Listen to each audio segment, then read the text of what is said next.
Line Arabian dates. இப்போ அது line லயனா டே. இது தரும் ஆரோக்கியம் இயற்கையானது. லயன் லயனா பிரீமியம் டேட்ஸ். எந்த சமையலும் ருசி தேடும் ரகசியம். 20 ரூபாய். குக்கர் விசில மறந்து உணவு வீணாகி போச்சா? இனி அந்த கவலையே வேண்டாம். வழங்குகிறோம் உலகின் முதல் விசில் கவுண்டர் குக்கர், புதிய அல்ட்ரா குரோனோ. அல்ட்ரா என்றால் ஆரோக்கியம். வணக்கம். செய்தி சுருக்கம். நீட் தேர்வு வேண்டாம், தாவேக அறிக்கை வெளியீடு. நீட் தேர்வை ரத்து செய்ய வேண்டும், கல்வியை மாநில பட்டியலுக்கு மாற்ற வேண்டும் என தாவேக அறிக்கை வெளியிட்டுள்ளது. அதில் கூறப்பட்டுள்ளதாவது: நீட் தேர்வு குளறுபடிகளை மட்டும் நாங்கள் எதிர்க்கவில்லை, அந்த தேர்வே கூடாது, ஓட்டுக்காக நீட்டை நீக்குவோம் என மக்களை ஏமாற்றும் மோசடி அரசியல் வேலையில் தாவேக ஈடுபடாது. கல்வியை மாநில பட்டியலுக்கு மாற்ற வேண்டும், இதன் மூலம் கல்வி மற்றும் மருத்துவ கல்வி உள்ளிட்ட விஷயங்களில் மாநிலங்களுக்கு முழு அதிகாரம் கிடைக்கும். மற்றவர் உழைப்பின் மீது ஸ்டிக்கர் ஒட்டிக் கொள்ளுவோர் தாவேக மீது சேறுவாரி இறைப்பதை இத்தோடு நிறுத்திக் கொள்ள வேண்டும். மீறினால் அந்த கழகத்தின் பழைய அரசியல் மோசடி வரலாறுகளை அம்பலப்படுத்தும் சூழல் உருவாகும் என அதில் கூறப்பட்டுள்ளது. நான் வாழும் காலம் வரை உருக்கமாக சொன்ன வைகோ. தொண்டர்கள் அதிர்ச்சி. செப்டம்பர் 22 தனது பிறந்த நாளை யாரும் கொண்டாட வேண்டாம் என கட்சியினருக்கு வைகோ தடை போட்டுள்ளார். அவரது அறிக்கை: எனக்கு பிறந்த நாள் விழா எடுப்பதை நான் முற்றிலும் விரும்பவில்லை. இந்த ஆண்டு மட்டுமல்ல, நான் வாழும் காலம் வரையிலும் எனது பிறந்த நாள் விழாவை மதிமுக தொண்டர்கள் நடத்தக்கூடாது என்பதை திட்டவட்டமாக தெரிவிக்கிறேன். என் பிறந்த நாளன்று யாரும் என்னை சந்திக்க முற்பட வேண்டாம். அந்த நாளில் எங்காவது பிறர் அறியா வண்ணம் அமைதியாக இருக்க விரும்புகிறேன் என வைகோ கூறியுள்ளார். ராகுலை குண்டுகட்டாக தூக்கிச் சென்ற போலீசார், தள்ளுமுள்ளுவில் மூக்கில் கசிந்த ரத்தம்.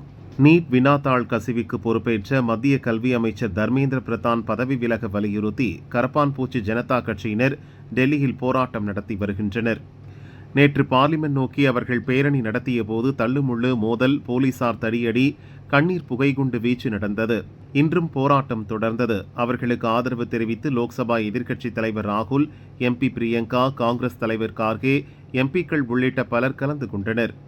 பிரதமர் மோடி வீட்டை நோக்கி பேரணி சென்றனர். போலீசார் தடுத்ததால் பிரதமர் வீட்டின் அருகே ராகுல் உள்ளிட்டோர் தர்ணாவில் ஈடுபட்டனர். கலைந்து போக சொல்லி போலீசார் கேட்டுக்கொண்ட போதும் போகவில்லை. ராகுலிடம் மத்திய அமைச்சர் ஜிதேந்திர சிங் பேச்சுவார்த்தை நடத்தினார். நீட் விவகாரம் தொடர்பாக பார்லிமெண்டில் விவாதிக்க மத்திய அரசு தயாராக இருக்கிறது. பொதுமக்களுக்கு இடையூறு செய்யாமல் கலைந்து செல்லுங்கள் என கூறினார். அதை ராகுல் ஏற்கவில்லை. போராட்டத்தை தொடர்ந்தார். அவர்களை போலீசார் வலுக்கட்டாயமாக கைது செய்து வேனில் ஏற்றினர். ராகுல், பிரியங்கா, சமாஜ்வாதி தலைவர் அகிலேஷ் உள்ளிட்டோர் கைது செய்யப்பட்டனர்.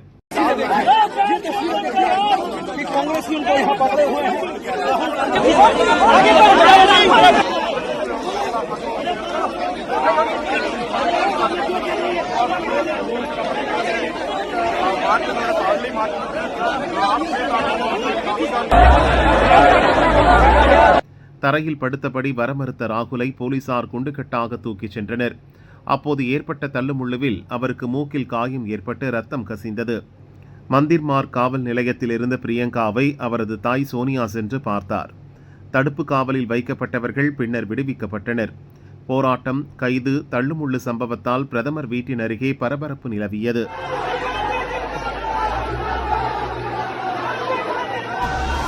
முதல்வர் விஜய் தனி பிரிவுக்கு லண்டனிலிருந்து வந்த புகார்.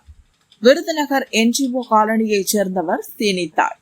இவர் மதுரை கள்ளிக்குடி அரசு நடுநிலைப் பள்ளியில் இடைநிலை ஆசிரியராக பணியாற்றி வந்தார். கடந்த மே மாதம் ஓய்வு பெற்றார்.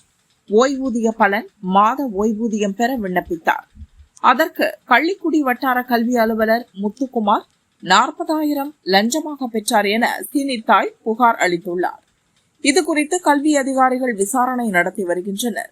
இதற்கிடையே லண்டனில் பொறியாளராக பணியாற்றும் ஆசிரியை சீனித்தாய் மகன் சதீஷ் அங்கிருந்து முதல்வர் விஜய்க்கு புகார் அனுப்பியுள்ளார். லஞ்சம் கேட்டால் புகார் தெரிவிக்கும் தமிழக அரசின் வாட்ஸ்அப் எண் முதல்வர் தனிப்பிரிவுக்கு புகார் வந்துள்ளது. அதில் அவர் தெரிவித்துள்ளதாவது: எனது அம்மா சீனித்தாய் பணி ஓய்வு பெற்ற பின் ஓய்வூதிய ஒப்புதல் நடவடிக்கைகளுக்கு தடையில்லா சான்று பெற லஞ்சம் கேட்டனர். வட்டார கல்வி அலுவலர் 40,000 ரூபாய் லஞ்சம் பெற்றுள்ளார். ஓய்வூதிய பலன்கள் கிடைத்த நிலையில் மாத ஓய்வூதியம் கிடைக்க விடாமல் இழுத்தடிக்கின்றனர். ஓய்வூதியம் கிடைக்கவும் லஞ்சமாக பெற்ற 40,000 திரும்ப பெற்று தரவும் நடவடிக்கை எடுக்க வேண்டும் என குறிப்பிட்டுள்ளார். இது குறித்து பாதிக்கப்பட்ட ஆசிரியை சீனித்தாய் கூறுகையில், நான் பணி ஓய்வு பெறுவதற்கு முன்பே வட்டார கல்வி அலுவலரிடம் கொடுக்க வேண்டுமென தலைமை ஆசிரியர் வாசுதேவன் என்னிடம் பணம் வாங்கினார். துபாயில் உள்ள என் மற்றொரு மகன் ரோஹித் தான் 30,000 வாசுதேவனுக்கு அனுப்பினார். நான் 5,000 வட்டார கல்வி அலுவலரிடம் நேரில் கொடுத்தேன். என் புகார் மீது சரிவர விசாரிக்கவில்லை என தெரிவித்தார். இது குறித்து வட்டார கல்வி அலுவலர் முத்துக்குமார் கூறுகையில், ஆசிரியை சீனித்தாய் புகார் மீது திருமங்கலம் தொடக்க கல்வி டிஇஓ விசாரணை நடத்தியுள்ளார். புகாரில் உண்மை இல்லை என அறிக்கை அளித்துவிட்டார். நான் யாரிடமும் பணம் கேட்கவில்லை, வாங்கவில்லை என தெரிவித்துள்ளார்.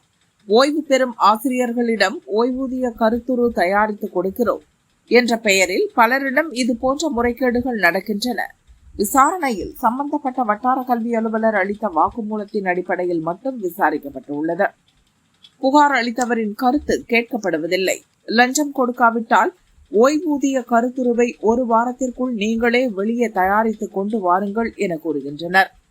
வேறு வழியின்றி பணம் கொடுக்கும் சூழல் ஆசிரியர்களுக்கு ஏற்படுகிறது. அரசு அலுவலகங்களில் லஞ்சம் கேட்டால் கொடுக்க கூடாது என முதல்வர் விஜய் கூறியுள்ளார். ஆசிரியை சீனித்தாய் புகார் மீது கல்வித்துறை அதிகாரிகள் வெளிப்படையாக விசாரணை நடத்த வேண்டும் என்கிறது அனைத்திந்திய ஆசிரியர் பேரவை. வெளிநாடுகளுக்கு கடத்தப்பட்ட 615 தொல்பொருட்கள் மீட்பு. நம் நாட்டைச் சேர்ந்த பழங்கால சிலைகள், அரிய வகை தொல்பொருட்களை கடத்தல் கும்பல் வெளிநாடுகளுக்கு கடத்தி பல கோடி ரூபாய்க்கு விற்பனை செய்துள்ளது. இவற்றில் தமிழகத்தைச் சேர்ந்த பழங்கால சிலைகளும் அடங்கும். அவற்றின் தொன்மை, கலைநுட்பம் காரணமாக பல்வேறு வெளிநாடுகளில் உள்ள பிரபல கலைக்கூடங்கள், அருங்காட்சியகங்களில் வைக்கப்பட்டுள்ளன. பல்வேறு தரப்பினரின் வலியுறுத்தலின்படி அவற்றை மீட்கும் நடவடிக்கையை மத்திய அரசு தீவிரப்படுத்தியுள்ளது.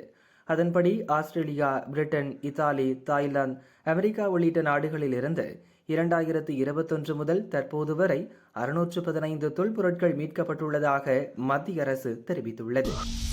7,35,00,000 ரூபாய் நகைகள் கடைகளில் பறிமுதல். முத்திரை இல்லாததால் நடவடிக்கை. BIS எனப்படும் இந்திய தர நிர்ணய அமைப்பின் அதிகாரிகள் திருச்சியில் பெரிய கடை வீதியில் உள்ள 2 நகை கடைகளில் சோதனையில் ஈடுபட்டனர். டாஸ்மாக் அடையாள எண் இல்லாத நகைகள் விற்பனைக்கு வைக்கப்பட்டிருந்தது கண்டுபிடிக்கப்பட்டது. 7,35,00,000 ரூபாய் மதிப்புள்ள 4.9 கிலோ தங்க நகைகளை அதிகாரிகள் பறிமுதல் செய்தனர். HUID முத்திரை இல்லாத நகைகளை விற்பனை செய்வது தண்டனைக்குரிய குற்றம். இக்குற்றத்தில் ஈடுபட்டால் ஓராண்டு சிறை தண்டனை அல்லது 1 லட்சத்துக்கும் குறையாத அபராதம் அல்லது ஹால்மார்க் முத்திரையுடன் விற்பனைக்கு வைக்கப்பட்டுள்ள நகைகளின் மதிப்பில் 5 மடங்கு வரை அபராதம் விதிக்கப்படலாம். ஹால்மார்க் இல்லாமல் நகைகள் விற்கப்படும் கடைகள் பற்றி கோவையில் உள்ள BIS அலுவலகத்துக்கு பொதுமக்கள் புகார் தெரிவிக்கலாம் என அதிகாரிகள் கூறினர்.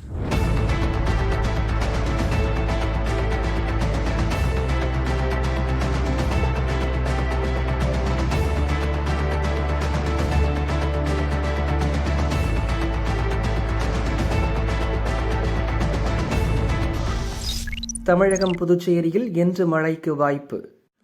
தமிழகத்தில் நேற்று ஆங்காங்கே லேசான மழை பெய்தது. அதிகபட்சமாக புதுக்கோட்டை மாவட்டம் ஆவுடையார் கோவிலில் 5 சென்டிமீட்டர் மழை பதிவானது. தமிழகம், புதுச்சேரி மற்றும் காரைக்காலில் சில இடங்களில் இயல்பை விட 3 டிகிரி செல்சியஸ் வரை வெப்பம் அதிகரித்தது. மதுரையில் 102 டிகிரி செல்சியஸ் வெப்பம் பதிவானது. தமிழக கடலோர பகுதிகளில் கீழ்மட்ட வளிமண்டலத்தில் ஒரு பலவீனமான காற்றழுத்த தாழ்வு பாதை நிலவுகிறது. இதனால் இன்று தமிழகத்தில் ஓரிரு இடங்கள் மற்றும் புதுச்சேரி, காரைக்கால் பகுதியில் இடி மின்னலுடன் பலத்த காற்று வீசும். சில இடங்களில் லேசானது முதல் மிதமான மழை பெய்யக்கூடும். 25ஆம் தேதி வரை இதே நிலை தொடரும் என வானிலை ஆய்வு மையம் அறிவித்துள்ளது.